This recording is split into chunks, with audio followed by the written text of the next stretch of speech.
नमस्कार दोस्तों, मैं भूपेंद्र मिश्रा स्वागत करता हूँ आप सभी का हमारे यूट्यूब चैनल में। दोस्तों, आज का ये जो वीडियो है ये है हमारे छत्तीसगढ़ में जो बीएड धारी हैं चयनित सहायक शिक्षक भर्ती में, ठीक है, उनके ऊपर ही है। और दो केस के बारे में बताऊंगा जो कि सुप्रीम कोर्ट में लगे हुए हैं और उनका क्या हाल है अभी उसके बारे में भी चर्चा करेंगे। साथ ही साथ एक छत्तीसगढ़ में जो यही वाला जो शिक्षक भर्ती हुआ था उसमें एक फर्जीवाड़ा भी हुआ है। क्या फर्जीवाड़ा हुआ है इसके बारे में भी आज के वीडियो में चर्चा करेंगे। तो देखिए, सुप्रीम कोर्ट में जो दो केसेस लगे हैं दोनों के बारे में बता देता हूँ। पहले का जो डायरी नंबर है वो है 17948/2024, ठीक है।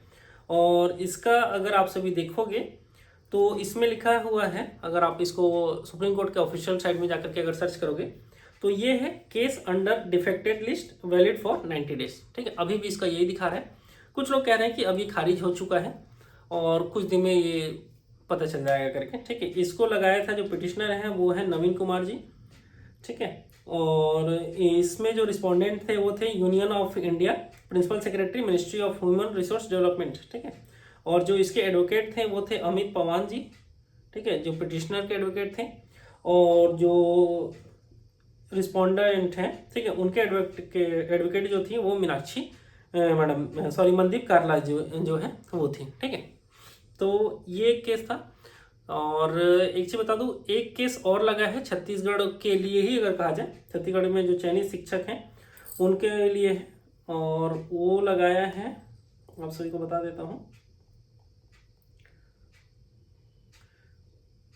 इसका जो नंबर है वो है, और डायरी नंबर है 18735, ठीक है। और इसमें भी देखा होगा तो ये लिखा हुआ है case under defect list valid for 90 days, ये भी सेम चीज वही लिखा हुआ है। और इसमें जो पिटिशनर है वो है हरिशंकर है, सूर्यकांत साहू है, ठीक है।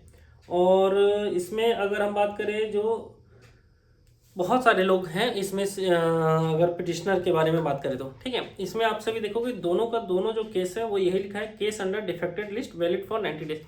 ये क्या होता है और क्यों होता है ये आप सभी को बता देता हूँ। क्या है, जब सुप्रीम कोर्ट में कोई भी याचिका लगाया जाता है, ठीक है, कि इस पर सुनवाई होना चाहिए करके, तो उसमें कुछ अगर मान लो कोई पेपर कहीं कुछ कमी हो गया या किसी चीज़ में कुछ कमी दिखता है सुप्रीम कोर्ट को, तो वो क्या करता है कि हम इसकी सुनवाई तो करेंगे लेकिन सुनवाई करने से पहले हमको फलाना फलाना जो पेपर है वो पेपर नहीं है या इसमें कम है ऐसा हमको लग रहा है, तो आप पहले पेपर उसको डालिए, उसके बाद फिर हम इसके बारे में सोचेंगे इस पर सुनवाई करना है या नहीं करना है।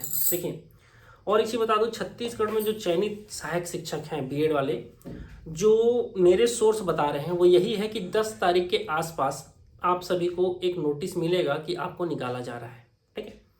और मैंने पिछले वीडियो भी बनाया था उसमें भी बोला था कि व्यक्तिगत एक्टिव रहो, किसी एक के पक्ष में मत जाओ कि हाँ वो हमारा भला करेगा। पिछले वीडियो में मैंने स्पष्ट रूप से कहा था कि वो आपका भला ना करके हो सकता है वो खुद का ही भला कर रहा हो, ठीक है। तो जॉब आपका है, आपको उसके ऊपर सजग रहना था अब कहूँगा, ठीक है। और अभी भी समय है, अभी भी ज़्यादा कुछ बिगड़ा नहीं है, अभी भी एक्टिव हो सकते हो। लेकिन अगर अब कुछ नहीं किए तो इतना है कि 10 तारीख के आसपास आपको एक नोटिस मिलेगा जिसमें ये रहेगा कि आपको निकाला जा रहा है, ठीक है। दो केसेस हैं जो कि सुप्रीम कोर्ट में लगे हुए हैं, दोनों के दोनों में सेम है, case under defect list valid for 90 days, ठीक है। और इसमें अगर मान लो देखा जाए, जो पिटिशनर के एडवोकेट हैं वो हैं अभिजीत श्रीवास्तव और रिस्पोंडेंट के जो एडवोकेट हैं वो है मनदीप कारला। और इन्होंने क्या है, चलो में केविट लगा दिया है, तो जो भी डीएड बीएड से रिलेटेड आता है तो मनदीप कारला उसके ऑटोमेटिक वकील हो जाते हैं, ठीक है। और इसमें बहुत सारी चीज़ों को रखा गया है, लेकिन इतना है, बीएड धारी जो चयनित सहायक शिक्षक हैं उनको मैं यही कहूँगा कि अब एक्टिव आपको खुद को होना है अगर अपना जॉब बचाना है तो, नहीं तो 10 तारीख के आसपास आपको एक नोटिस आएगा जिसमें आप सभी की विदाई के बारे में लिखा रहेगा। हो सकता है बीएड को बुरा लगे, ठीक है, लेकिन सच्चाई यही है। आगे आते हैं अब हम सभी, एक फर्जीवाड़ा हुआ है जो आप सभी को पूरा पूरा पढ़ के बता देता हूँ। ये नव भारत पेपर में छपा हुआ है। शिक्षक नेता की पत्नी की फर्जी नियुक्ति, 2 बीओ को नोटिस। क्या है इसमें, आप सभी को पढ़ के सुनाता हूँ।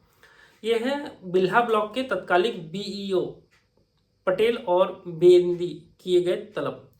शिक्षक नेता की पत्नी को फर्जी तरीके से नौकरी हासिल कराने की एक जांच शुरू हो गई है। इसमें जेडी द्वारा नियुक्त जांच टीम के प्रमुख सहायक संचालक ने बिल्हा ब्लॉक के तत्कालिक 2 बीओ और बाबू को नोटिस जारी कर 30 अप्रैल को दोपहर 12:30 बजे तक आवश्यक दस्तावेज के साथ जो है उन्होंने तलब किया है। इसके बाद जो है जांच और आगे बढ़ेगी। शिक्षक नेता संजय शर्मा की जो पत्नी है चंद्ररेखा शर्मा द्वारा फर्जी तरीके से दूसरे की नियुक्ति आदेश में छेड़छाड़ करके शिक्षिका बनाने की शिकायत की गई है। ठीक है, तो मतलब जो ज्वाइनिंग लेटर है उसके साथ ही छेड़छाड़ किया गया है, ये बताया जा रहा है। ठीक है, और बनाने की शिकायत की गई है, जिसमें शिकायतकर्ता ने 11 जनवरी 2007 को नगर पंचायत पत्थलगांव द्वारा वास्तविकता में आदेश क्रमांक 229 के जरिए नीलम टोप्पो की नियुक्ति प्राथमिक शाला दर्रापारा भी दिया है। उस आदेश का सहारा लेकर चंद्ररेखा शर्मा ने फर्जी नियुक्ति पत्र तैयार किया और श्रीमती शर्मा कभी शासकीय प्राथमिक शाला दर्रापारा में ज्वाइनिंग ही नहीं दी। शासकीय प्राथमिक शाला मोपका के में पदस्थ शिक्षक LB चंद्रशेखर शर्मा पति संजय शर्मा ने के सर्विस बुक में भी छेड़छाड़ कर फर्जी बनाने का मतलब इतना कहा जाए कि एक जो शिक्षक वाला जो भर्ती हुआ था उसमें भी फर्जीवाड़ा हुआ है। ठीक है, ये अभी और धीरे धीरे खुलेगा, अब न्यूज़ में आ रहा है, कुछ दिन में मीडिया में भी हमको देखने को मिलेगा। तो जो चयनित लोग होते हैं वो थोड़ा सा उसमें भी एक्टिव रहें कि हो सकता है आपके ज्वाइनिंग लेटर पे किसी और को जॉब ना मिल जाए। ठीक है, तो ये सारी चीज़ों को देखना रहता है। बाकी इस वीडियो के माध्यम से मैं यही बोलूँगा कि जो छत्तीसगढ़ में चयनित B.Ed वाले हैं, ठीक है, अगर आप सभी अभी भी खुद के लिए एक्टिव नहीं हुए, ठीक है, आप सभी से बहुत लोग अलग अलग प्रकार से पैसे का डिमांड करेंगे, ठीक है, और कर भी रहे होंगे, लेकिन आप सभी को ये भी एक बार चेक करना है कि आपका जो पैसा है उसका सही जगह सदुपयोग हो रहा है कि नहीं हो रहा है। क्या आप लोग कोई सवाल पूछ रहे हो तो उसके सही जवाब आपको मिल रहे हैं कि नहीं मिल रहे हैं, या गोल गोल घुमाने वाली बातें मिल रही है, या ये कहने को सुनने को मिल रहा है कि नहीं हम आपको इसलिए नहीं बता सकते क्योंकि ये लीक हो जाएगा, ये हो जाएगा। तो ये कहीं ना कहीं बहुत सारी चीज़ें हैं जो सोचने मजबूर करती हैं। किसी एक पर व्यक्तिगत आरोप अभी तो फिलहाल नहीं लगाना चाहिए मुझे भी, लेकिन यही बोलूँगा कि आपकी खुद की नौकरी है तो आपको खुद को ही एक्टिव होना चाहिए। क्या चल रहा है, क्यों चल रहा है, सारा चीज़ जानकारी लेना चाहिए। नहीं तो जो मेरे सोर्स बता रहे हैं 7 तारीख को चुनाव है, उसके कारण से वो आपको रोक के रखा गया है, सीधा सीधा जो हमको पता चल रहा है 10 तारीख के आसपास आप सभी को निकालने का आदेश का नोटिस आ जाएगा। वीडियो यहीं तक था। वीडियो के माध्यम से डराना नहीं चाह रहा हूँ, सिर्फ बताना चाह रहा हूँ, मौका कम है, समय कम है, जो करना है कर लो। ठीक है, वीडियो यहीं तक था। वीडियो को देखने के लिए बहुत बहुत धन्यवाद। Thank you.